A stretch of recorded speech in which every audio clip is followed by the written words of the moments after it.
கதைச்சிரம் நேயர்களுக்கு அன்பார்ந்த வரவேற்புகள். இன்று நாம் விசாலம் என்ற சிறுகதையை காண உள்ளோம். விசாலத்துக்கு இருந்த நகைகள் ஒரு இரும்பு பெட்டி கொள்ளாது. காரையும் காசு மாலையும் வங்கியும் நாகவொத்தும் ஒட்டியானமும் கல்லெட்டிகையுமாக அவள் வெளியே கிளம்பினாள். ஒரு தங்க பதுமைக்கு ஸ்வர்ணத்தினால் கவசம் செய்து போட்டார் போலவே தான் இருக்கும். அவள் அப்பா மணியையர் நேர் வழியாகவும் கோணல் வழியாகவும் கொள்ளை கொள்ளையாக சம்பாதித்த பணத்தை எல்லாம் பெண்ணுக்கு நகையாக செய்து போட்டு வரும்பொழுது ஏன் அப்படி இருக்காது? விசாலத்திற்கு பெருமை தலை கொண்டு போயிற்று. அவளுக்கு யாருமே லட்சியமில்லை. அவள் அதிர்ஷ்டம் பாருங்கள். அகமுடையான் கூட தாசனாக வந்து வாய்த்தான். அவள் பழைய நகைகளை அழித்து புது நகை மெருகு போட்டவைகளுக்கு மீண்டும் மெருகு போட்டு வாங்கி வருவதும், மயிலாப்பூரிலும் மாம்பழத்திலும் புடவை கடைகள் தோறும் ஏறி இறங்குவதுமே அவன் வேலையாக வைத்து கொண்டான். இப்படி நடந்து வரவே கொஞ்ச காலத்திற்கெல்லாம் விசாலத்திற்கு அவள் அகமுடையான் மீது அலட்சிய பாவம் ஏற்பட்டது. நாராயணன் நல்லவன்தான், பெண்டாட்டியிடம் வாஞ்சியுள்ளவன்தான். ஆனாலும் அதற்கு இடம் கொடுத்தது பிசகு என்பதை வெகுகாலம் கழித்து உணர்ந்தான். ஒரு ஸ்திரீ தான் புருஷனுக்கு பணிய வேண்டியவள் என்பதை உணராது போனால் சம்சார சுகம் குப்பை மேட்டை போல மாறிவிடும் என்பது தெரிந்ததல்லவா? நாராயணனுடைய மன நிம்மதியும் மெல்ல வாசலை பார்க்க ஆரம்பித்தது. அந்தரங்க நண்பனான கோபாலனிடம் விஷயத்தை சொல்லி யோசனை கேட்டான் நாராயணன். வர வர என்னை விசாலம் லட்சியமே செய்ய மாட்டேன்கிறாளடா. நான் ஒருவன் இருப்பதாக கூட அவளுக்கு ஞாபகம் இருப்பதாக காணவில்லை. இதற்கு நான் என்னடா செய்யலாம் என்று கேட்டான் நாராயணன். நண்பன் சிரித்தான். உனக்கு இத்தனை நாளாயிற்றா இதை கண்டு கொள்ள? நாங்கள் எல்லாம் இதை எப்பொழுது கவனித்து விட்டோமே என்றான் அவன். அது கிடக்கட்டும், ஏதாவது ஒரு வழி சொல்ல மாட்டாயா என்று தானே கேட்கிறேன் என்று கேட்டான் நாராயணன். வழியா? இதற்கு வழி பட்டணத்தில் இல்லை. நீ பட்டணத்தை விட்டு கிளம்பவே மாட்டேன்கிறாயே.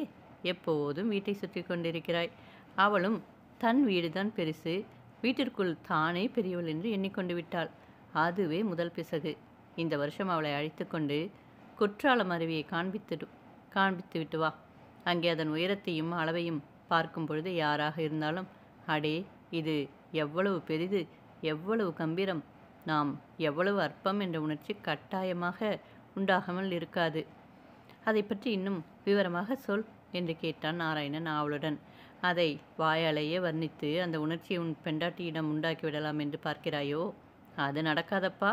எத்தனையோ பெரிய கவிஞர்கள், கதையாசிரியர்கள் எல்லாம் அதை வர்ணிக்க முயன்று அப்படி அவர்கள் எழுதிய கவிதைகளையும் கதைகளையும் பத்திரிகை ஆசிரியர்கள் குப்பை கூடையில் வீசியிருக்கிறார்கள். நேரில் கொண்டு காண்பித்தால் மட்டுமே அதன் பெருமையை அறியலாம். நீயும் போய்த்தான் பாரேன். வருஷா வருஷம் எத்தனை பெரிய மனிதர்கள் அங்கே போகிறார்கள். எத்தனை பேர் அங்கே போய் பெரிய மனிதர்களாக பார்க்கிறார்கள். அடேயப்பா, அங்கே உயிரை கொடுத்த பேர் எத்தனை, உயிரை திரும்ப பெற்ற பேர் எத்தனை. ஒரு தரம் போய்விட்டு வாப்பா, நீயும் தான் என்றான். என்னை உயிரை கொடுக்க சொல்கிறாயா? அல்லது நீ சிரஞ்சீவியாக இரு நாராயணா. நான் சொல்ல வந்தது வேறு. உன் பெண்டாட்டிக்கு அதை பார்த்த பிறகும் அதைவிடவும் தானே பெருசு என்ற எண்ணம் இருக்குமானால் நீ உன் முயற்சியை விட்டுவிடலாம். ஆமாம், எதற்கும் போய் பாரு. சரி, இன்றைக்கு நான் கிளம்புகிறேன் என்றான் அவன். இன்னொரு விஷயம், விசாலம் அதையும் பார்த்துவிட்டு அழகு காட்டினாள் என்றால் அந்த இடத்தில் கொஞ்சம் கூட தாமதிக்காமல் திரும்பிவிடு. வாழ்க்கையில் பெரிய ஏமாற்றமடைந்த பேர்வழிகள் அருவியின் பக்கம் போவதும் தங்கியிருப்பதும் அவ்வளவு உசிதமில்லை என்றான் எச்சரிக்கையாக. நாராயணனும் விசாலமும் குற்றாலத்திற்கு ஒரு நாள் அஸ்தமித்த பிறகு வந்து சேர்ந்தார்கள். அருவியின் அருகாமையிலேயே ஒரு பங்களாவில் தங்கினார்கள். பிரயாண வசதியில் நன்றாக தூங்கிவிட்டு அதிகாலையில் எழுந்த நாராயணன் ஜன்னல் வழியாக வெளியே பார்த்தான். என்ன அற்புதமான காட்சி அது! எங்கும் மலைகள், மலை மேல் மலை, மலையின் பின்னால் மலை. ஜடாதாரியான சாட்சாத் பரமேஸ்வரன் சிகைமுடியிலிருந்து வர்ஷிப்பது போல அருவி ஜலம் ஜோவென்று பெரும் கோஷத்துடன் கொட்டி கொண்டிருந்தது. நாராயணன் அதை பார்த்ததும் உலகத்தை மறந்து பரவசமாகி சிலை போல நின்றுவிட்டான். அதை போன்ற காட்சி அவன் கண்டதே இல்லை.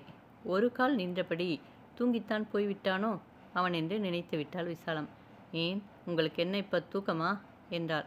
நீயும் தான் கொஞ்சம் பாரேன். அவளும் பார்த்தாள். அந்த விசாலமான முகத்தில் ஒரு மாறுதல் கூட உண்டாகவில்லை. இதில் என்ன வேடிக்கை இருக்கிறது, எனக்கு தெரியவில்லையே என்றாள்.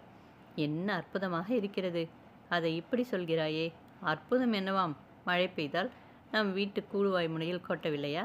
அதை விட இங்கே சிறிது பெரிதாக இருக்கிறதாக்கும் இது. நாசமா போச்சு போ. நானே அதை சொல்வதற்குத்தான் இருந்தேன். இதற்காக இவ்வளவு சிரமம் எடுத்துக்கொண்டு செலவழித்து கொண்டு வந்தோமே என்றாள் விசாலம். வாயடைத்து போனான் நாராயணன். காலையில் இட்லி காபி சாப்பிட்ட பின், வருகிறாயா விசாலம், அருவிக்கு என்று கூப்பிட்டான். நீங்கள் தானே போய்விட்டு வாருங்கள். நல்ல பைத்தியம் பிடித்திருக்கிறது உங்களுக்கு. எனக்கா பைத்தியம்? இங்கே எத்தனை பேர் வந்திருக்கிறார்கள் பார்த்தாயா? அவர்கள் எல்லோருக்கும் கூட பைத்தியமா? எத்தனை பேர் வராமல் இருக்கிறார்கள். அல்ப விஷயத்திற்கெல்லாம் குதிக்க வேண்டாம்.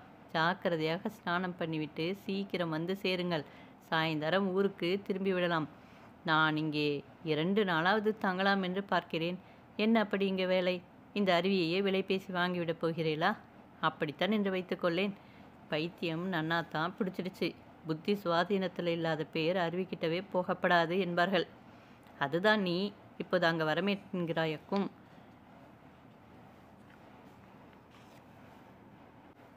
வீண் கல் எண்ணத்துக்கு, புறப்படுற வழியை பாருங்கள் என்று முடித்தாள் விசாலம். நாராயணன் அன்று காலையில் அனுபவித்து ஸ்நானம் செய்தான். மாலையிலும் சரியாக 4 மணிக்கு பங்களாவிலிருந்து புறப்பட்டு விட்டான். மறுபடியும் அருவிக்கு அழகுதான். 1 மணியில் திரும்பி விடுங்கள் என்றாள் விசாலம். அவ்வளவு நேரம்தான் என்னத்திற்கு? அதற்குள்ளேயே கூட வந்து விடமாட்டேனா என்று சொல்லிவிட்டு கிளம்பினான். சரியாக 6 மணிக்கு விசாலம் அகமுடியானை பற்றி நினைத்து கொண்டாள். போய் ரொம்ப நேரம் ஆகிவிட்டது போலிருக்கிறதே என்று வெளியில் வந்து எட்டி பார்த்துவிட்டு போனாள். பங்களாவிலிருந்து இன்னொரு குடித்தனக்காரர், வருகிற சமயம்தான் அம்மா, அங்கே போனால் நேரம் போவதே தெரியாது. 1 மணி என்றால் சற்று முன்னே பின்னேயும் ஆகலாம் அல்லவா என்றார் சமாதானமாக. 6:30க்கும் நாராயணன் திரும்பவில்லை. விசாலம் உள்ளுக்கும் வாசலுக்குமாக பல தடவைகள் நடந்தாள்.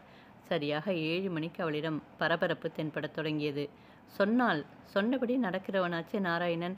அதுவும் விசாலத்திடம் வாக்கு கொடுத்து இதுவரை தட்டியதே கிடையாதே. யாரையாவது பார்த்து வர அனுப்புங்கள், எனக்கு கவலையாக இருக்கிறதே என்றாள் விசாலம். 7:30 மணிக்குள் அவள் படுத்திய அட்டகாசத்தில் 4-5 பேர் மூளைக்கு ஒருவராக நாராயணனை தேடிக்கொண்டு அருவிக்கு கிளம்பிவிட்டனர். கிடியாரம் நிற்காமல் ஓடியது.